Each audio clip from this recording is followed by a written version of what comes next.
Antibacterial additive যুক্ত সেরা water tank বিশুদ্ধ পানিতে ব্যাকটেরিয়া জন্মাতে দেয় না। সাম্প্রতিক করোনা ভাইরাসের সাবভেরিয়েন্ট সংক্রমণ বৃদ্ধি পায় স্বাস্থ্য অধিদপ্তর থেকে একটি সতর্কবার্তা জারি করলে মোংলা বন্দর কর্তৃপক্ষ বন্দরের মাঝেও তার সতর্ক অবস্থানে রয়েছে।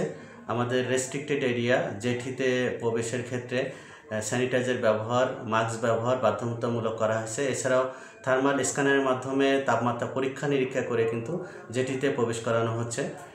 এছাড়াও আগামী 15 জুন রবিবার সরকারি অফিস খুলবে। তো একই প্রসেসে কিন্তু অফিসে প্রবেশের ক্ষেত্রে কিন্তু একই ব্যবস্থা গ্রহণ করেছে বন্দর কর্তৃপক্ষ। এছাড়াও ইন্টারনালি আমাদের বন্দর হসপিটাল থেকে একটি সতর্কবার্তা জারি করা হয়েছে। সেখানে 2টি জরুরি মোবাইল নাম্বার দেওয়া হয়েছে। কোনো রকম যদি লক্ষণ দেখা যায় করোনার সংক্রমণের, তাহলে কিন্তু সেই নাম্বারগুলোতে যোগাযোগ করতে পারবে। এছাড়া আমাদের মোংলা বন্দর কর্তৃপক্ষে বর্তমানে কিন্তু আমদানি রপ্তানি অপারেশনাল কার্যক্রম একেবারেই স্বাভাবিক রয়েছে। আমাদের জেটিতে অপারেশন লোডিং আনলোডিং হচ্ছে।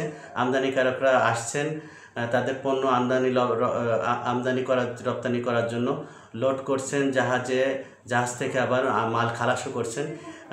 এছাড়া আমাদের বিভিন্ন পয়েন্টে যে ফরেন শিপগুলো আছে, নোঙর করে আছে, সেখান থেকে কিন্তু আমদানিকারকরা তাদের মাল কিন্তু ছাড়িয়ে নিয়ে যাচ্ছেন।